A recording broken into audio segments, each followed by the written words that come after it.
Hello दोस्तों। एक बार फिर से आपका स्वागत है फलसफा जिंदगी का में। आज जिंदगी के जिस फलसफे की बात करने आया हूं उसका नाम है हिकमत अमली। ये वो शब्द है जो मुझे मेरी नौकरी के आरंभिक दिनों में एक बहुत ही इफेक्टिव एडमिनिस्ट्रेटिव ऑफिसर ने सिखाया था।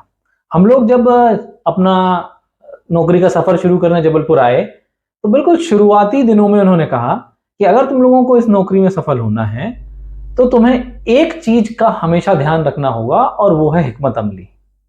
उस समय तो इस शब्द का मतलब भी समझ में नहीं आया था, लेकिन जैसे जैसे नौकरी के अंदर जाते गए और इतने तरह तरह के जो हर्डल्स हैं या तरह तरह की जो पेचीदगियां हैं और कैसे उनसे पार निकलना है इसको महसूस करते गए, तो लगा कि उसके लिए जो कुछ करते हैं उन सबको अगर एक शब्द में कहना है तो शायद यह शब्द ही सबसे उपयुक्त होगा, जिसका नाम है हिकमत अमली।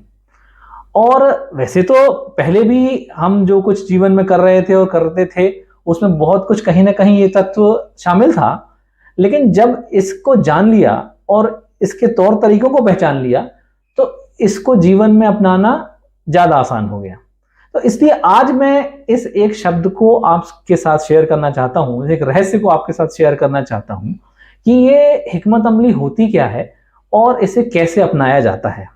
अगर आप इस शब्द की हिंदी करेंगे तो हिंदी में शायद बोलना पड़ेगा विवेकशीलता, बुद्धिमानी। अगर आप इंग्लिश में बोलेंगे तो बोलेंगे स्ट्रेटेजिक कंटिन्यूअस डिसीजन मेकिंग या विजडम, इस तरह का कोई शब्द इस्तेमाल करेंगे। लेकिन ये है क्या?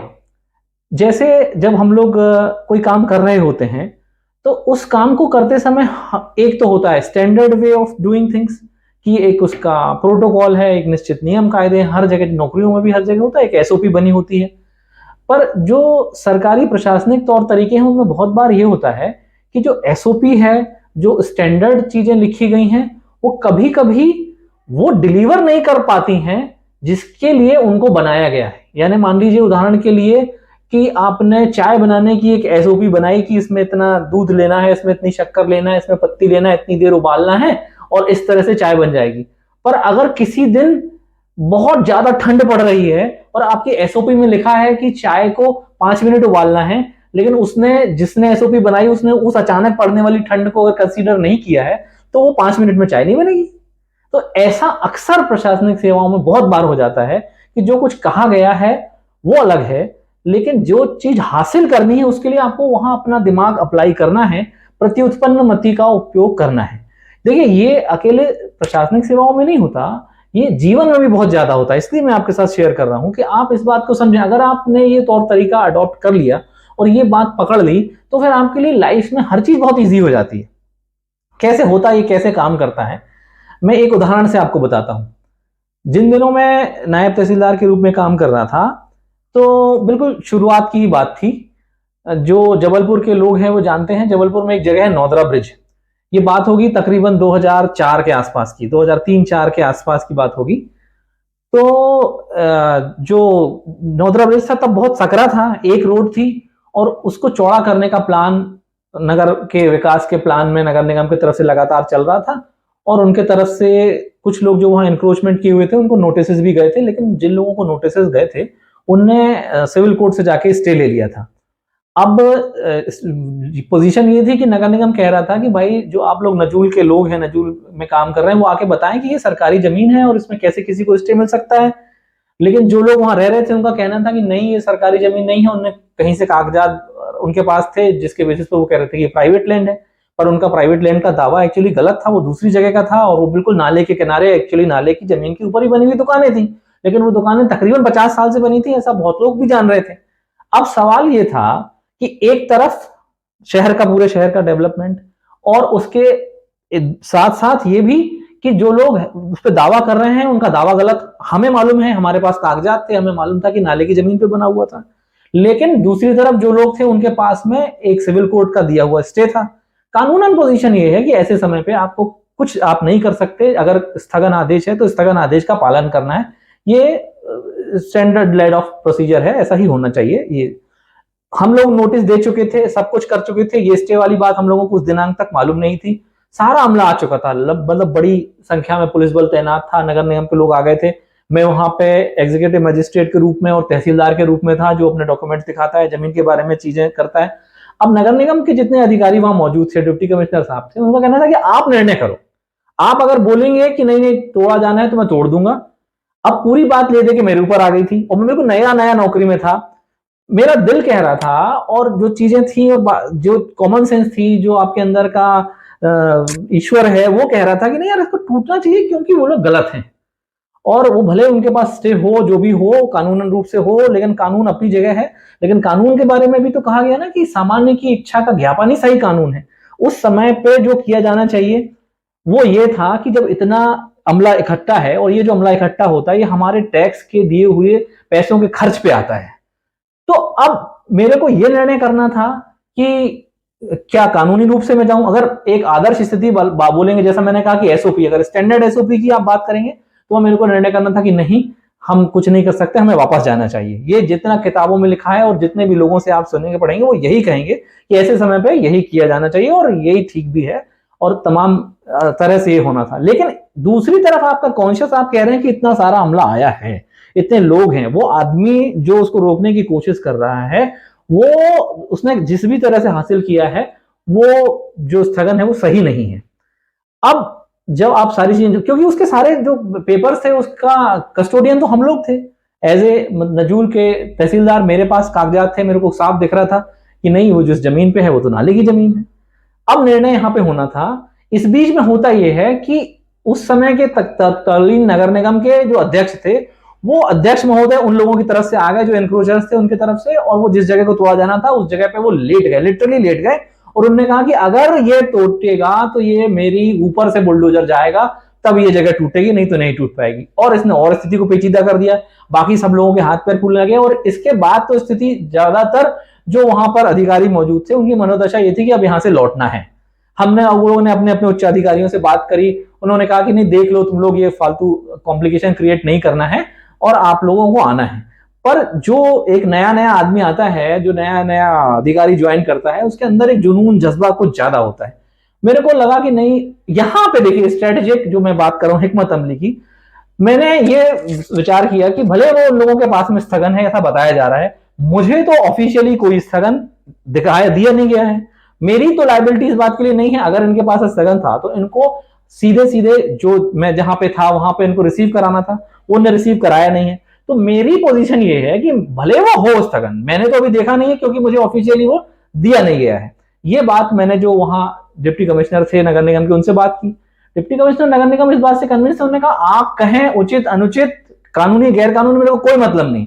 आपने कहा मैं ये मानूंगा कि जो वहां का तत्कालीन उपस्थित तहसीलदार था उन्होंने रिटर्न में मुझे लिख के दिया कि हाँ ये किया जाना चाहिए, और मैंने किया, मेरा और कोई उसमें लेना देना नहीं है, फिर मेरे को कोई लेना देना नहीं। वहां पर सीएसपी साहब मौजूद थे, वो थोड़े वरिष्ठ थे और जानकार भी ज्यादा थे, उनसे बात हुई, उन्होंने कहा लॉ एंड ऑर्डर का जहां तक सब्जेक्ट है आप मेरे को बताओ। अब वो बार बार जो अध्यक्ष महोदय वहां थे, वो जो पूरी कार्रवाई को रोक रहे थे, वो बार बार ये कह रहे थे कि कंसर्न आदमी को बुलाओ, मेरे को बुलाओ, मेरे से बात करेंगे।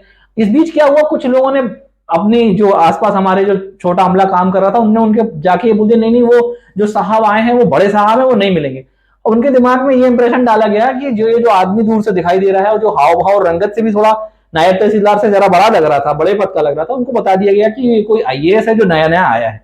इस कंफ्यूजन ने ये काम किया कि वो थोड़ा अपने सीमाओं में रहे। अगर उनको ये मालूम हो जाता कि ये सिर्फ एक मामूली सा नायब तहसीलदार है, तो वो तमाम अपनी जो जिस तरह की नॉर्मली इस तरह के नेताओं की काम करने का तौर तरीका होता है, वो उसको उपयोग करके और ओवर पावर कर जाते सिचुएशन को। मैंने बुद्धिमानी क्या की, मैं बिल्कुल उनके पास नहीं गया, मैंने उनसे बिल्कुल बात नहीं की और एक निश्चित दूरी बिल्कुल बना के रखी आखिरी तक। जैसे ही सीएसपी साहब ने मुझसे कहा कि अगर यू आर कन्विंस तो तुम लिख के दे दो, जैसे मैंने लिख के दिया, उन्होंने उन अध्यक्ष महोदय को पूरे पुलिस बल ने उठाया और फोर्स समेत उठा के और थाने पहुंचाया। इधर नगर निगम ने सारे अमले ने जो हटाना था, पूरा जो दुकानें तोड़नी थी वो तोड़ दी, और जो चौड़ाई होनी थी वो चौड़ाईकरण हो गया। अब इसके बाद की कहानी शुरू हुई कोर्ट में। कोर्ट में ये मामला कंटेम्प्ट ऑफ कोर्ट में गया कि स्टे के बावजूद भी इन्होंने हमारी दुकानों को तोड़ दिया। काफी समय तक हम लोगों भी थोड़ा सा फिर हम लोगों ने हिकमत अमली का प्रयोग किया। धीरे धीरे हम लोग उस मामले में डेट बढ़ाते चले गए। फिर वो जो खुद कंसर्न पर्सन थे उनकी भी दुकान कुछ अच्छी बन गई, वो और अच्छी चलने लगी, तो उनको भी समझ में आ गया कि चौड़ाई होने से हमें ही ज्यादा फायदा हुआ है। तो इस तरीके से फिर करके उन लोगों को भी हमने कन्विंस किया और फिर करीब करीब 1.5-2 साल तक जब ये मामला थोड़ा ठंडा पड़ गया और उनके अंदर का जो रिवेंज लेने की भावना थी वो भी थोड़ा कम हो गई, तो फिर उनसे ही वो केस कंटेम्प्ट का वापस करा दिया। ये रिस्की तो था, ये मतलब ऐसे बोला जाए तो बड़ा ऐसा मसला था कि इसमें दोनों तरह से कुछ भी हो सकता था, दुधारी तलवार पे काम कर रहे थे। अगर ये लोग तैयार नहीं होते और कंटेम्प्ट का केस वापस नहीं होते तो शायद कुछ अलग निर्णय भी कोर्ट कर सकता था। लेकिन ये हिकमत अमली थी कि ज्यादा सही क्या है, जब आप मौके पे हैं तो आपके लिए क्या करना ज्यादा सही है, अपने शहर के हित में और पीपल एट लार्ज के हित में क्या ज्यादा सही है। तो वो हमें जो सही लगा वो हमने किया। बिल्कुल लाइफ में भी ऐसी कई बार वाकये आते हैं कि जो लिखा हुआ है, जो स्टैंडर्ड प्रोसीजर है वो कुछ और कह रहा है, तब आपको ठहरना होता है। इन जगहों पे बस आपसे इतना कहना चाहता हूं कि जब भी ऐसी सिचुएशन आती है हम रश टू द कंक्लूजन ना करें। हम एकाएक निर्णय करते हैं, जैसे ही कुछ हुआ स्पॉन्टेनियस, उन्होंने कहा ऐसा कर दूंगा, ये कर दूंगा, जो भी होगा मेरे ऊपर से होगा। अब इस समय पे क्या होता है, हम लोग सब इमोशनल लोग हैं, भावनाओं में बहते हैं। जैसे इमोशन की हाइप हुई और इमोशन की हाइप उनके फेवर में गई तो हम तुरंत ये डिसीजन कर लेते हैं कि अरे फिर ठीक है, चलो चलो वापस वो बाद में देखेंगे, बाद में देखेंगे। हमें वहां ठहरना होता है। जैसे हम ठहरते हैं, रुकते हैं और खुद को समय देते हैं तो अपना सबकॉन्शियस माइंड अपने से ज्यादा वर्क कर रहा होता है। जो आप देख रहे हैं, जो मैं बात कर रहा हूं, उससे तेज सबकॉन्शियस माइंड काम कर रहा है। वो आपके सामने 4 ऑप्शंस रख के पेश कर देता है, ये 4 है और चारों को बहुत एवेल्युएशन भी तेज होता है। तो आपको बोलना नहीं है, ज्यादा बात करनी नहीं है, दिमाग को काम करने देना है और रुकना है। जब आप रुकते हैं अपने आप आपको ठीक ठीक समझ में आता है। इवेल्युएशन मतलब मान लीजिए उस समय आपके लिए 1 सेकंड जो है वो करीब करीब 5-6 मिनट के बराबर की प्रोसेसिंग कर रहा होता है। इतना तेज आपका सबकॉन्शियस माइंड काम करता है। आपको ठहरना होता है, कोई अपनी तरफ से रेज नहीं करना है, चिल्लाना नहीं, उत्तेजना नहीं दिखानी है और जो अंदर चल रहा है उसको एनालाइज करना है। जो कुछ भविष्य में हो सकता है आप सबकॉन्शियस को एनालाइज करने दीजिए। जैसे जैसे ये चीजें एनालाइज होती हैं आपके सामने बेस्ट ऑप्शन अपने आप खुल के सामने आ जाता है और आपको समझ आ जाता है कि ये निर्णय करना ठीक है। तो लाइफ में भी ऐसा बहुत बार होता है। बस थोड़ा सा ठहरिए, रुकिए, एकदम से रश टू द कंक्लूजन मत होइए और जैसे ही आप थोड़ा रुकते हैं, ठहरते हैं, वो जो सही विकल्प है वो अपने आप उभर के आपको दिखने लगता है और आप उस पर अमल कर दीजिए। तो ये है हिकमत अमली का खेल। तो उस हिकमत अमली शब्द ने मुझे बहुत हेल्प की और फिर आगे भी जब भी और बहुत जीवन में कई ऐसे मौके आए जबकि ऐसा लगा कि शायद पीछे हट जाना चाहिए, लेकिन पीछे हट जाने के बजाय थोड़ा ठहरे, थोड़ा रुके, तो रुकने के बाद में जब ये रेज, जो इमोशंस का भारी इमोशंस जो होते हैं, वो जब थोड़ा सा ठंडा पड़ता है तो सही विकल्प उभर के आता है। तो उस मौके पे थोड़ा रुकना होता है। तो ये चाहे आप ऐसी नौकरियों में हैं, ऐसे जॉब्स में हैं जहां ये रोज की कहानी है, वहां भी है और जीवन में भी, कि आप चाहे पर्सनल लाइफ में हो, आप सोशल लाइफ में हो, आप प्रोफेशनल लाइफ में हो, हर बार ये स्थिति सामने आती है कि एकाएक कुछ सीन बन रहा है, किसी ने इमोशनल हाइप क्रिएट की और उसके बेसिस पे निर्णय। तो निर्णय कभी भी भावनात्मक रूप पे ना जाए, इसके लिए बस थोड़ा रुक जाइए और वो पानी को ठहर के थोड़ा सा एक शांत भाव में आने दीजिए। उतनी देर रुकेंगे, उतनी देर में आपके सामने विकल्पों का एनालिसिस होगा और सही विकल्प पे टिक हो जाएगा और आप आगे बढ़ जाएंगे। तो साहब ये है हिकमत अमली का जलवा और मेरी आप सबसे उम्मीद है कि आप मेरी इस बात को सुनेंगे, समझेंगे और हिकमत अमली का जो बेसिक है कि कभी भी जैसे ही इमोशनल हाइप क्रिएट होती है आप खुद को समझ दें, खुद को बता दें। उल्टी गिनती जो बोलने की बात करते हैं ना, कई लोग कहते हैं जब भी आपको बहुत गुस्सा है आप उल्टी गिनती गिनने लगी। वो उल्टी गिनती गिनने लगने का मतलब है खुद को समय दे दीजिए, समय दे दीजिए, थोड़ा सा रुक जाइए और रिएक्ट तुरंत नहीं करिए। आप कार में कहीं जा रहे हैं, अचानक आपकी कार किसी से भिड़ जाती है, आप तुरंत रिएक्ट नहीं करिए, थोड़ा सा रुक जाइए। तो जब जब आप रुकेंगे, जब जब आप खुद को समय देंगे, आप श्रेष्ठ विकल्प पे टिक करेंगे और सही निर्णय लेके सही दिशा में आगे बढ़ेंगे। धन्यवाद।